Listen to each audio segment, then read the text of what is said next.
How's it going? This is Grace and Glory, and I have a question I would like to present to you today. What do you do when Roy jabs your shield?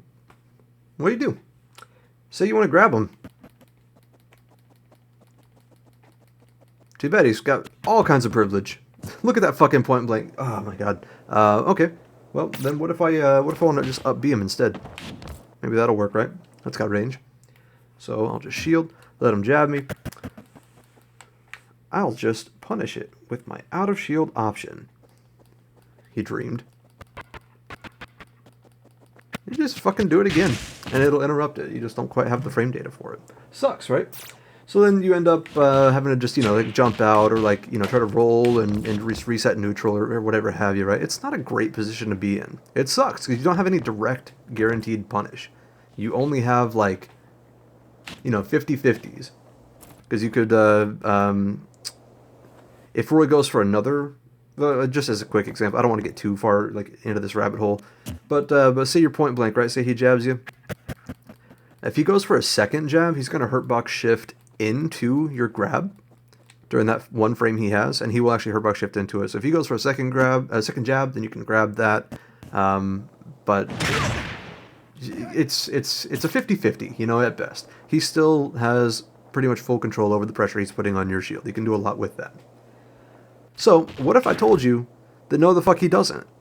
What if I told you that we actually have a direct way to punish Roy's jab on shield without it being a guessing game? And what if I told you it was actually a really fucking good punish? Well, that's what I'm here to tell you. Because I have stale moves on. So, watch this. I'm going to shield. He's going to jab. And as you may know by looking at UFD, you can't quite manage that punish. It doesn't quite work, right? He has one frame where he can shield, and you can't get a nair out of shield in on Roy's jab, right? It's just one frame away. That only applies, though, on a fresh jab. After one use, just one use, like just now, that I did for the testing. After one use, it is no longer safe. I'm shielding with Roy right now, and boom, nair out of shield actually does work on him. As long as he doesn't have freshness on his jab, as long as it's at least one use stale, you can just nair it. You can just nair him out of shield. And this is great because, take a look at this situation, right? Because there's a lot of pushback. If he does it twice in a row, which he often will because it's hard to react to the first one in time, you're pushed a little bit further away, and you can't actually quite reach that, right? But that's still fine. All you got to do is drift it in just a little bit. So once you know this is coming, just do a regular drifted in nair, and you'll connect it anyway. So this is actually a really cool option. Fuck you, Will. It's really cool because if you think about it, when's a situation where you're going to be getting point blank jabbed by Roy a lot? Well, it's going to be at the ledge. Oops, I'm bad. Alright, so tell me you haven't been in this situation. Guess what? Fuck him. Guess what? You don't have to hold that anymore. You don't have to hold that at all. You can just fuck him up.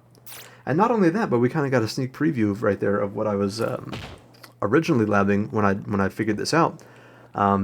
There's a little trick you can do with nair out of shield, and this isn't supposed to be the focal point of the video, so I'm not gonna go too in depth. I might make a video on this later. Who knows?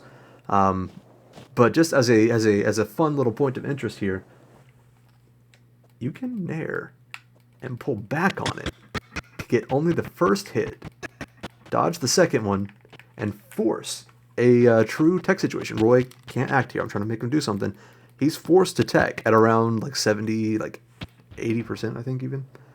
So you can absolutely, if you keep close track of Roy's staleness of his jab, then you can just fucking kill him for that. If you're not using two controllers. You can just end his life. That's actually true. Okay, I'm doing it too fast here because I have more. That's difficult. But that's true. Like, that's just true. And who's going to tech that? Like, who's honestly going to tech that? But that was kind of what led to this rabbit hole of, like, mashing Roy's jab on shield and yada, yada, yada. But not to get too sidetracked from the main point. Point is, fuck Roy. You don't have to hold those jabs on shield anymore. Anything after the first one, you can just beat his ass. And if you happen to get the Nair Fallout on a platform, I guess more power to you. Like, that's more just for fun, I guess. It's cool, but I don't think it's quite practical yet. But I don't know. I still need to kind of look into that. I'm not going to stress about it just yet. But yeah, fuck up Roy's jab. Don't let him do that shit on you for free anymore. That's actually a real punish, as long as it's not the first one. And that's a little bit of niche matchup knowledge that you'll know, but the Roy probably won't. So anyway, yeah, I hope it helps. I know, like, Falcon Roy is kind of like a weird... It's a really straightforward matchup, right? So if Falcon just kind of loses outright instead of, like, having, like, a bunch of crazy, niche matchup knowledge, like the Snake or Pika or something crazy like that. But this is kind of... I always wondered if there was something a little bit more in-depth that we could find in the Roy matchup to give us an edge, and this kind of fits the bill. Anyway, I'm excited for it. Hopefully, it'll at least make you take a game that you wouldn't have otherwise, something like that. You know, go fuck up your local Roy and let me know how it works. That's really all I wanted to cover, and I will catch you on the next.